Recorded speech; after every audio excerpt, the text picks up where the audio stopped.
আসসালামু আলাইকুম রহমতুল্লাহি ওবরকাতুহু ইন্নাল হামদুলিল্লাহ ওয়াসসালাতু ওয়াসসালামু আলা রাসূলিল্লাহ ওয়া বা'দ قال الله تعالى في كلامه المجيد والفرقانه الحميد أعوذ بالله من الشيطان الرجيم بسم الله الرحمن الرحيم ألف لام ميم ذلك الكتاب لا ريب فيه هدى للمتقين সাদাকাল্লাহুল আযীম। প্রিয় দর্শক, দৈনিক আমাদের সময়ের পুরো মাসব্যাপী বিশেষ আয়োজন উত্তরা ইউনিভার্সিটি নিবেদিত রমজানের সময় অনুষ্ঠান থেকে আপনাদের সকলকে স্বাগত জানাই আজকের অনুষ্ঠানে।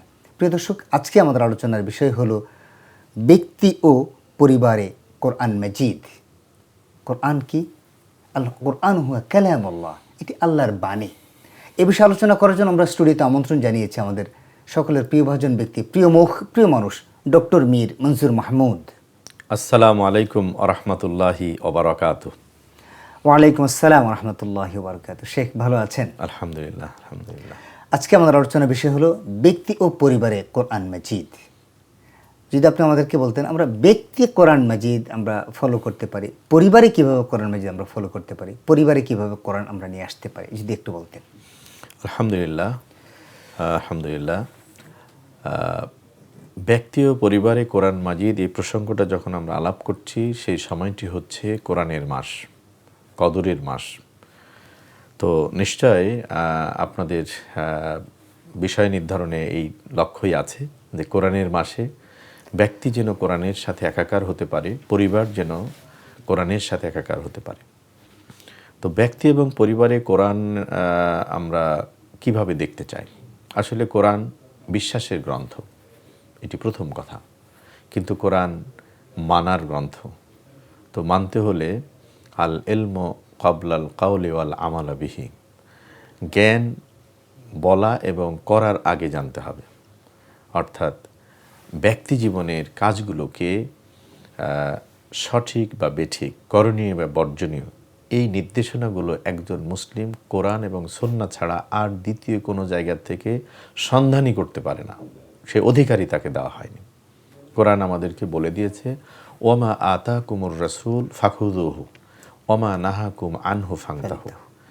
তোমাদের জন্য তোমাদের নবী রাসূল যা এনেছেন সেটাকে গ্রহণ করো, অর্থাৎ যা আদেশ করেছেন সেটাকে মেনে চলো, আর ওমা নাহাকুম আনহু ফান্তাহু, যা যা করতে নিষেধ করেছেন, দূরে থাকতে বলেছেন, সেগুলো থেকে দূরে থাকো।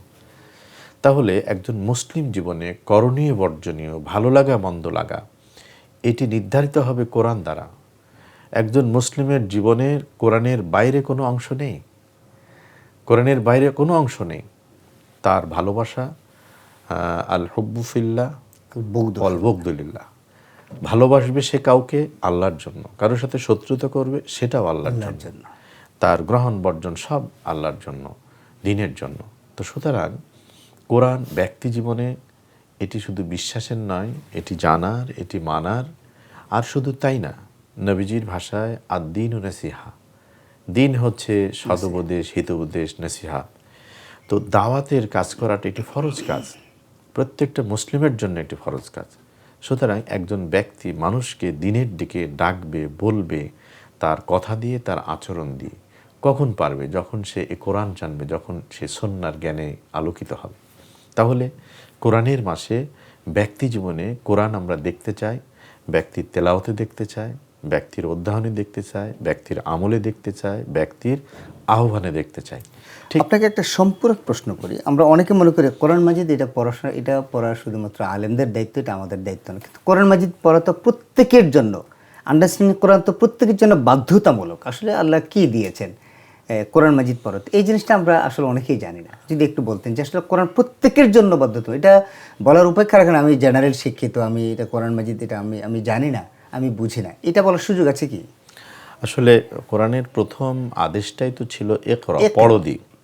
এই আদেশটা কিন্তু তিনি শুধু আলেমদের করেননি, পুরুষকে করেননি, নারীকে করেননি। এই আদেশটা মানুষ মাত্রই করেছেন, ইকরা বিস্মি রব্বিকাল্লাযী খালাক, আমরা জানি।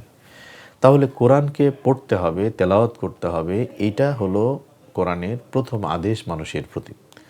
হ্যাঁ, আলেম বা পণ্ডিত যারা হবে দ্বীনি জ্ঞানে, সেটা সিলেক্টেড কিছু মানুষ হবে, সেটা কোরআন বলেছে। কিন্তু প্রত্যেকটা মানুষের চলার জন্য, একজন ডক্টর তার পেশায় গত জ্ঞান তিনি নেবেন, কিন্তু ব্যক্তি মানুষ হিসাবে তার যে ফরজ ওয়াজিব হারাম হালাল যে জানার জায়গাটা, সেটুকু তিনি অবশ্যই কোরআন থেকে জানবেন। যেমন আমরা অজু করব, তো আমরা অজুর বিধান সুন্নাহ থেকে জানবার অজুর আদেশ তো কোরআন কারিমে এসেছে, তাই না? তো এমনইভাবে সালাত আদায় করি, সিয়াম পালন করি। এই যে সিয়াম পালন করছি আমরা, এ বিধান তো কোরআন কারিমে বলেছে। সিয়াম কখন রাখবেন এ বিধান কোরআন বলছে। শাহরু রমাদান আল্লাযী উনজিলা ফীহিল কোরআন, রমাদানের পরিচয় কোরআন দিচ্ছে যে এর মধ্যে কোরআন নাজিল করা হয়েছে। সুতরাং ব্যক্তি জীবনে কোরআন জানা, মানা এবং অনুসরণের মধ্যেই মানে কোরআনের প্রতিভাত হওয়া, এবং কোরআন ব্যক্তি বিশেষ নয়, সবার জন্য। কোরআনকে তার পরিচয় দিচ্ছে হুদাল্লিল মুত্তাকিন, মানে অধিকতর উপকার বা তাকওয়া অর্জনের জন্য এটা যেমন হেল্পফুল হবে, হুদাল্লিন নাস। নবীজি যখন এলেন তাকে পরিচয় দিতে বললেন যে ইন্নী রাসূলুল্লাহি ইলাইকুম জামিয়া, সকল মানুষ, ইয়া আইয়ুহান নাস, ওহে মানব মণ্ডলী, পৃথিবীতে যাদের পরিচয় মানুষ তাদের জন্যই তিনি রাসূল, তাদের জন্যই এ কোরআন। সুতরাং যারা ঈমান এনেছে মুসলিম তারা নিজেরা মেনে চলবে, আর যারা অমুসলিম তাদের কাছে তারা কোরআন তুলে ধরবে। এর জন্যও কিন্তু রমাদান কারিম একটা বড় সুযোগ এবং সময়। আর পরিবারে কোরআন কি? পরিবারের প্রতিটা মানে প্রাপ্তবয়স্ক সদস্যের জন্য কোরআন পড়া, অধ্যয়ন করা, শোনানো এই কাজগুলোকে রাখতে হবে। নবী সাল্লাল্লাহু আলাইহি ওয়াসাল্লাম রমাদান কারিমে নিজে কোরআন শুনতেন, শোনাতেন। জিবরিল আমিন আসতেন, গোটা কোরআন যতটুকু নাজিল হয়েছে রমাদান পর্যন্ত সব তিনি শোনাতেন, নবীজি শোনাতেন, তিনি শুনতেন, তিনি শোনাতেন, নবীজি শুনতেন। শেষ রমাদানের নবীজি 2 বার শুনেছেন এবং শুনিয়েছেন। সুবহানাল্লাহ। নবী সাল্লাল্লাহু আলাইহি ওয়াসাল্লাম তার সাহাবীদের কাছে অনেক সময় ডেকে বলতেন যে তুমি তেলাওয়াত করো, আমি শুনি। সুতরাং কোরআন শোনারও বিষয়। রমাদান কারিমে পরিবারে আমরা কোরআনের যেমন চর্চা করব, শেখানোর, তেমনইভাবে আমার বাচ্চা পড়লো, আমি শুনলাম, আমি পড়লাম, বাচ্চা শুনলো, বাবা পড়লো, ছেলে মেয়ে পরিবারের লোকেরা শুনলো। পরিবারের সকল সদস্যকে কোরআনের চর্চার মধ্যে রাখাটা পরিবারে কোরআন হেঁটে চলা, কথা বলার জায়গা। অর্থাৎ কোরআনী সমাজে যেমন মানুষ কোরআনকে বাংময় দেখেছে, সচল দেখেছে, সজীব দেখেছে, ঠিক তেমনইভাবে কোরআনী পরিবার, কোরআনের আলোকময় পরিবার বলতে ওই পরিবারকে বলবো যে পরিবারের মানুষেরা মিথ্যা বলে না, যে পরিবারের মানুষেরা অশ্লীলতাকে না বলে, যে পরিবারের মানুষেরা প্রতিবেশীর সাথে ভালো আচরণ করে, যে পরিবারের সন্তানেরা দাদার কুলও চেনে, মায়ের কুলও চেনে। কারণ অনেক সময় দুর্ভাগ্য আমাদের ছেলেমেয়েরা মায়ের কুল চেনে, বাবার কুল চেনে, আর এক কুল কম চেনে। তারপরে যে পরিবারের সন্তানেরা বড়দেরকে সম্মান করে, সে হোক বাসার সহযোগী মানুষ, হোক গাড়ির ড্রাইভার, হোক অফিসের পিয়ন, অর্থাৎ যে পরিবারের মানুষেরা বড়কে সম্মান করে, ছোটকে স্নেহ করে, মানুষকে মর্যাদা দেয়, সমাজের সর্বস্তরের মানুষকে ভালোবাসতে শিখে, যারা নিজেরা খায় অন্যকে খাওয়ায়, যে পরিবারের মানুষেরা যথাসময়ে ইফতার করে, তারপরে আল মুস্তাগফিরিনা বিল আসহার, রাতের আঁধারে যারা সাজদায় লুটিয়ে পড়তে পারে, এমন পরিবারকেই আমরা কোরআনী পরিবার বলবো। কারণ এই দৃশ্যগুলো কোরআনে আঁকা হয়েছে, এবং কোরআনে মানুষের জীবন, মানুষের সামাজিক জীবন, সামষ্টিক জীবনের যে চিত্র আঁকা হয়েছে, সেই চিত্রের অনুকরণ ব্যক্তির জীবনে থাকবে। আর সেটা ডেমনস্ট্রেশন এরিয়া যখন পরিবার হবে, তখন সেই পরিবারকে বলা হবে কোরআনের আলোকময় পরিবার, আলোকিত পরিবার, কোরআনিক পরিবার। জাযাকাল্লাহ শেখ, আপনি খুব সুন্দর করে আমাদেরকে বললেন ব্যক্তি ও পরিবারে কোরআন মাজিদ। আল্লাহ আমাদেরকে তৌফিক দান করেন যেন আমরা ব্যক্তি এবং পরিবারে কোরআন মাজিদ আমরা নিয়ে আসতে পারি। আমিন। প্রিয় দর্শক, সূরা কামারের 30 নম্বরে আল্লাহ সুবহানাহু ওয়া তাআলা বলছেন, ওয়াকাল রাসূল ইয়া রাব্বি ইন্না কওমি ইত্তাখাযু হাযাল কুরআনা মাহজুরা। কিয়ামতের দিন নবী মুহাম্মদ রাসূলুল্লাহ সাল্লাল্লাহু আলাইহি ওয়াসাল্লাম এই কোরআন মাজিদ না জানার কারণে, না মানার কারণে আল্লাহর আদালতে মামলা করবেন মানুষের বিরুদ্ধে। যে রাসূল আমাদের জন্য সুপারিশ করার কথা, সে রাসূল আমাদের জন্য কোরআন না জানার কারণে মামলা করবেন। আসুন না আমরা যেন রাসূলুল্লাহ সাল্লাল্লাহু আলাইহি ওয়াসাল্লামের মামলার মুখোমুখি না হই। আল্লাহর আদালতে যেন আমাদেরকে, আল্লাহর কাঠগড়ায় যেন আমাদেরকে দাঁড়াতে না হয়। আসুন আমরা ব্যক্তি জীবনে কোরআন মাজিদ জানি এবং মানি। বিশুদ্ধ তেলাওয়াত, কোরআন অনুধাবন এবং নিজের ভিতরে বাস্তবায়নের পাশাপাশি সমাজে বাস্তবায়ন, পাশাপাশি কোরআনিক পরিবার তৈরি করা।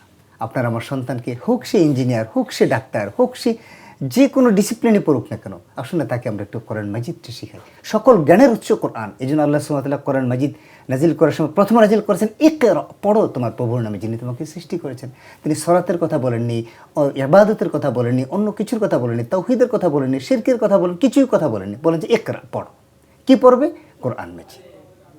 আল্লাহ আমাদেরকে তৌফিক দান করেন। এই কোরআন নাজিলের মাসে, এই কোরআনের কারণে মাসের মর্যাদা বেড়ে গিয়েছে, এই কোরআনের কারণে রাতের মর্যাদা বেড়ে গিয়েছে, কোরআনের কারণে দিনের মর্যাদা বেড়ে গিয়েছে।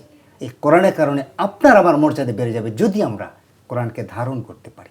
আসুন আমরা কোরআনকে ধারণ করি, নিজেদের মর্যাদাকে বৃদ্ধি করি, আল্লাহর নৈকট্য অর্জন করি এবং আল্লাহর প্রিয় গোলাম হিসেবে আমরা পরিগণিত হই। এই হোক আমাদের অঙ্গীকার এই পবিত্র মাহে রমাদানে। ওয়া মা তৌফিক ইল্লা বিল্লাহ। আসসালামু আলাইকুম ওয়া রাহমাতুল্লাহি ওয়া বারাকাতুহু।